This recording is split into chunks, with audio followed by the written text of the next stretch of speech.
right, so we're out here at Cape Fear Pick and Pull. Here is the truck that we're going to pull our parts off of.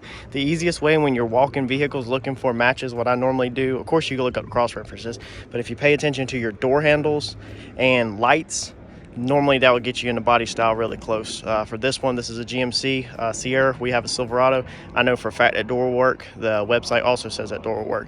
So we're going to grab this door. That's going to save me a ton of money. And then we're going to look for a few other odds and ends while we're out here. And then we're going to be on our way. Okay, change of plans. We're going to snag it off this Denali. So the other door we were looking at did not have the door hinges on it. It had one door hinge, but everything else was disconnected, meaning it was sagging. And I really want the door hinges since mine is hit in the door, and I didn't want the top one to be bent. I didn't want to take that door off and have to come and take the hinges off of this one. So we're going to snag this door. This is a Yukon Denali. You can see that the interior is freaking gutted of everything. So there's like nothing left in here. And yeah, so we're just gonna get the door off of this one. Door's in good shape. It's not really dented up too bad at all. And I actually think that this door would work for the back, but we don't need a back door. So we're gonna rip this one off real fast, and then we're gonna get out of here.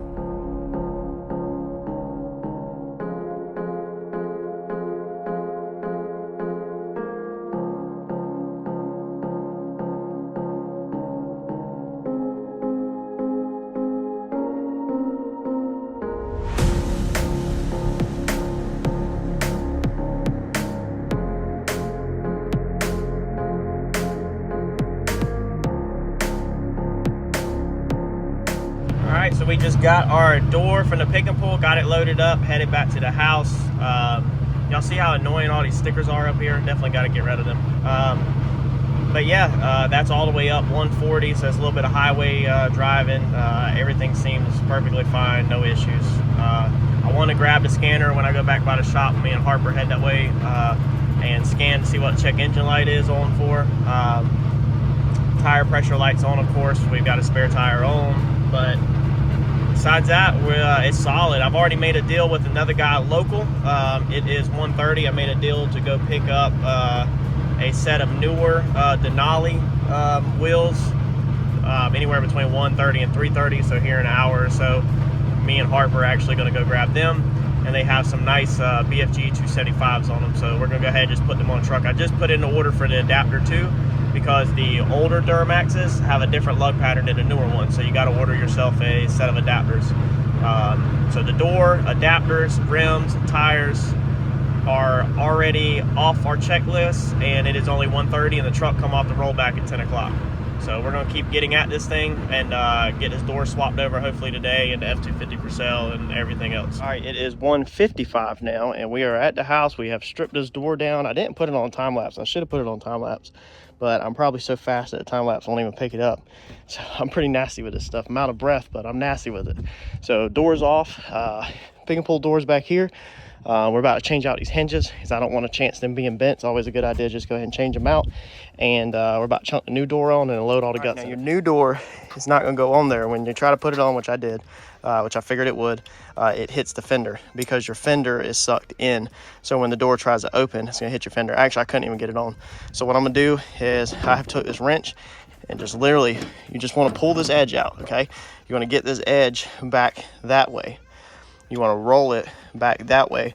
That way your door has room to swing in until you get your new fender in, because I'm gonna have to order the fender off eBay. So we're gonna roll that edge out and then set our door up there, and hopefully it'll be cleared enough. If your fender is so damaged and you're just trying to get your door on and you need to order your fender, you can also, I've done in the past, take a saw or a cutoff wheel and just cut a ½ inch or an inch off the edge of that fender, and that'll get you riding until your new fender comes. One way you can tell that you're going fast enough and you're working efficient enough is if you have busted your knuckles up or if you have blood all over the place.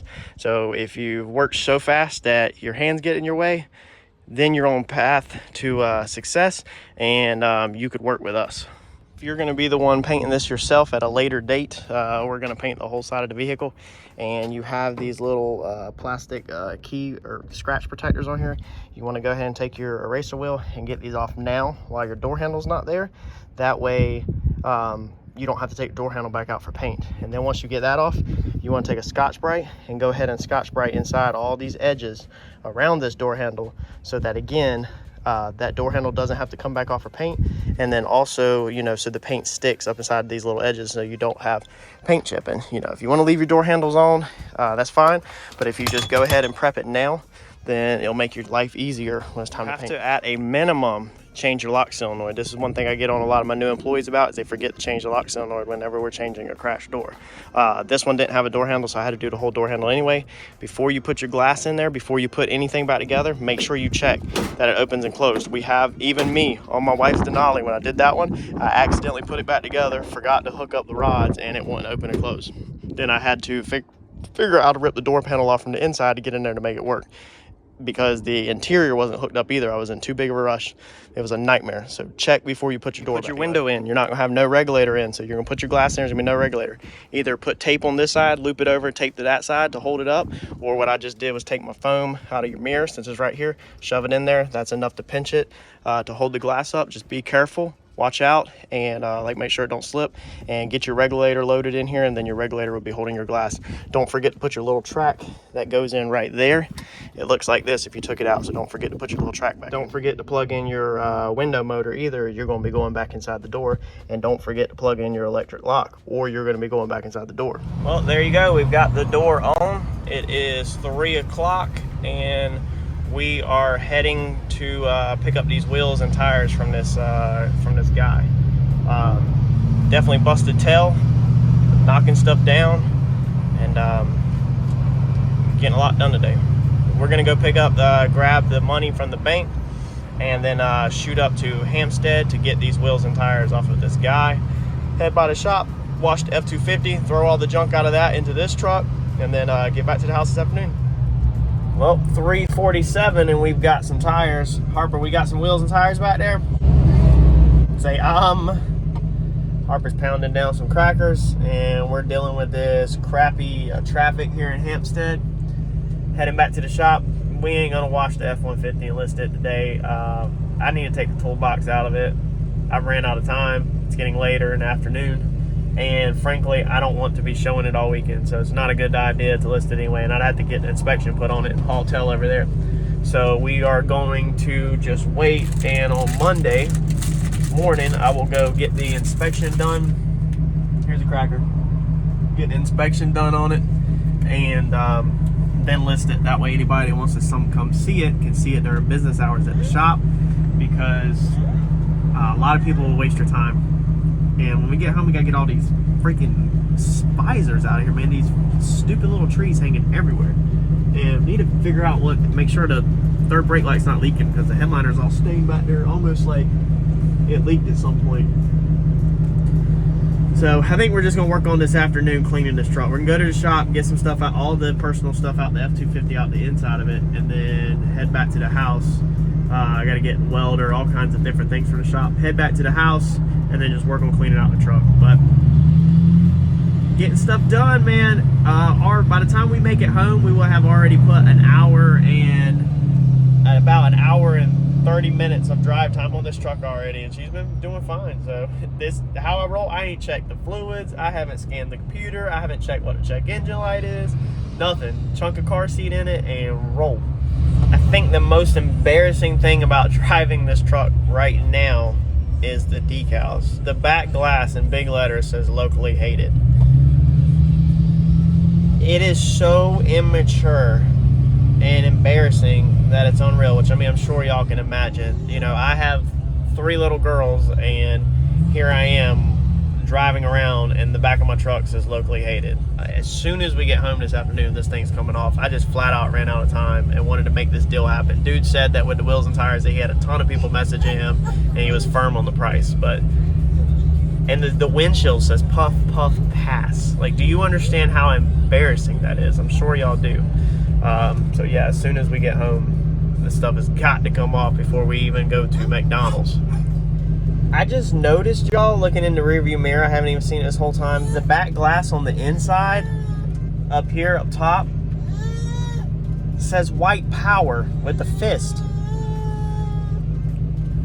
It gets worse every minute. When we clean out this truck, I'm gonna show y'all this garbage. So we about to unload all these wheels and tires that we picked up. We come back to the shop, and that's what the new wheels and tires are gonna look like. So that's gonna look good on that truck whenever we get it. I had to order the adapters because the Duramax changed the lug pattern, but you can tell that they are taller than what's on there now. So I was going to order some bigger tires, so I was afraid them were gonna be too small, but I think them are gonna look perfect on this truck. So I think it'll look nice and classy and grown man status, not yeah Bo status. Yeah, Bo. So, but that's what they look like, and the tread is freaking amazing. Yeah, they're practically new. He had a brand new, less than 1,000 miles on them. yeah, he had a brand new Duramax sitting in his driveway with some other factories with like 35s. So I think he literally took them off. Yep, I think they're takeoffs. So I think we're gonna run them to save some money because I'm trying to dump a bunch of money in the race car off of selling that baby. So. All right, so here's what we got. This thing is a little dirty on the carpet, so nasty. So we're gonna come in here and we are gonna start cleaning this thing out. We're gonna take some Purple Power and basically we're gonna soak everything just about from the headrest down and clean everything. So seats, seat sides, carpets we'll soak with Purple Power, and then we'll put a light mist of water over them to get them a little bit of damp, and then we'll scrub them with scrub brush and shop vac them out. Seats, you can see how grimy and disgusting they are. So we're gonna come in here and clean all this center console. Like, we're gonna clean everything out and get this truck hopefully back looking a little bit better and bring some life back in. Just like in the F-250 we went over, I have got straight Purple Power in a spray bottle. I got the big boy this time. All we're going to focus on this path is the seats and the carpets. I'll leave the center console and the dash. I'll do all that by hand, every nook and cranny, and I'll take the center console pieces out and probably put them in the dishwasher and run them through a heat cycle, maybe to get them really clean. So all you're gonna do is take your spray bottle and you're literally, or your sprayer, and you're literally just gonna soak it with straight Purple Power. I'm gonna get it really good and wet with straight Purple Power, and then I'm gonna get a little bit of water on it with the water hose, you know, like the mist setting, and then we're just gonna scrub it.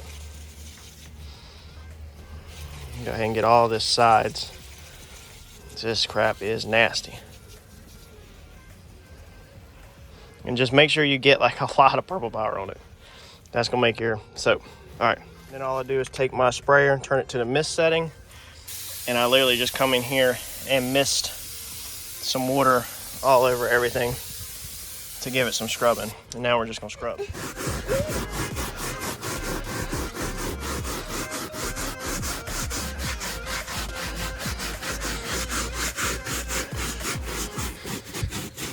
So that's all we're gonna do.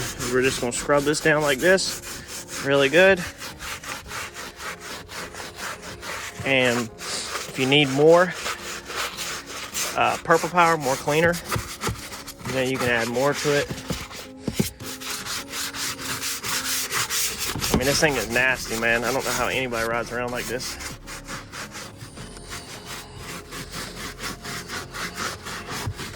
So we're gonna get this a little more wet. Instead of adding water, I like to just add straight Purple Power, because then it's just more cleaning power, you know. I mean, if you add water, you're literally just diluting your cleaning product.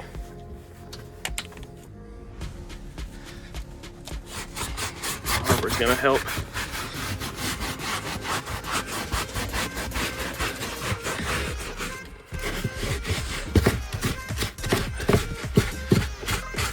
So that's all we're gonna do. This is pretty boring, so I'm not gonna sit here and record all of this to bore y'all. You know, nobody wants to sit here and watch a bunch of scrubbing, but I just wanted to show you how I do it. And then I'm gonna put in some elbow grease, put in some work, and then I'll show y'all when it's done and what it looks like. So here's what it looks like now. So it's not like this is like a perfect way to do things, so it just makes it look a lot better. It's clean now. That's basically the biggest thing. Stains are still there, you know, but all you're doing is literally just doing it right in your driveway with Purple Power. So that side's not done, this side is done. and now you're flushing it out. So that was like 2 coats per power, scrubbing, flushing, and then put water in here, suck the water out, put more water in here, suck the water out, you know, so you're flushing the carpet out. Now, the way I've done it in the past to get it even better than this is take the whole interior out, hang your carpet up per power, and pressure wash it, and that carpet will look almost brand new. It'll be amazing. But we're ordering WeatherTechs tonight to cover everything up, so I just kind of wanted to flush the carpet so that there's not like old nasty, you know, stuff in the carpet. So that's all I'm trying to do, is just flush it out so that it doesn't, you know, it's just not 270,000 miles of grime. And then the WeatherTechs will cover it over and it'll look amazing. So but I got the other 2 sides to do, and then that's gonna be it for tonight. Scrubbing this, I mean, this is the nastiness that comes out of it, you know. I mean, you can see just how nasty this is, man. Look at that. So this is all you're trying to flush out, is just some of this. Like, you're not trying to completely clean it. If I was trying to clean it 100%, I would take it out and pressure wash it. But look, see that? That's gross, man. And a lot of it's gonna puddle up right here, which is fine because we can suck it out with a shop vac. But you're just trying to get some of this out. I don't know how people just are okay with this. Like, this is nasty, man. I know y'all are about to comment, man, I'd be wearing gloves. Man, I just get in there and do stuff. Trust me, the carpet is just, it feels better when it's done. It smells better, everything. So now we're gonna shop back out that, flush it back in there with some more water, and just flush it a few times with clean water back in there. Yeah, look, that was, I just sucked it down for the first time. Here's what happens when you flush it. Now I turned it on the shower setting and stepped it up a little bit, but you see how it soaks up? So that's all I'm looking for, is it to soap up, get really damp. That's what I'm looking for right there. It's all that soap. Now I'm gonna immediately go and start shop backing it out.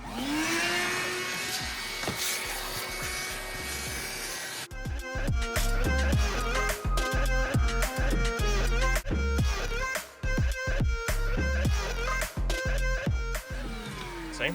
Now watch this. Now we're gonna go ahead and empty this. All right, watch this. Look at that. That's disgusting. See? So that's what you're getting out of your carpet. It's that nasty crap. That's all we want to do. We just want to pull a lot of that nastiness out of that carpet. For the door panels, we're going to do the same thing that we've went over in a couple of our videos, I believe. But just in case you haven't seen it, straight purple fire. This is how I do really dirty vehicles like this on the door panels, because I can just flush them right on down and out. I'm gonna get all up inside the door jambs. I'm gonna go ahead and get everything, even though all this is getting painted. Still gonna go ahead and do it. And I'm gonna purple power the piss out of this thing. Okay. Now we're just gonna scrub that down with probably a mixture of a scrub brush and just a plain old rag. So we'll take this scrub brush and we'll do like these areas. You see right there how it already, a lot of it comes clean. And it will clean right up, pretty amazing. But then there's gonna be areas, I think I have some specialty brushes here at the house, but I'm not digging for them. I'm just trying to do a rough, whatever. It's not gonna mess up your speakers or nothing like that. So now I'm gonna just take a rag and I'm gonna just wipe it down with a wet rag and then flush it. Now I'm literally gonna just rinse it down with water. I'm gonna flush everything out. It's not gonna hurt nothing.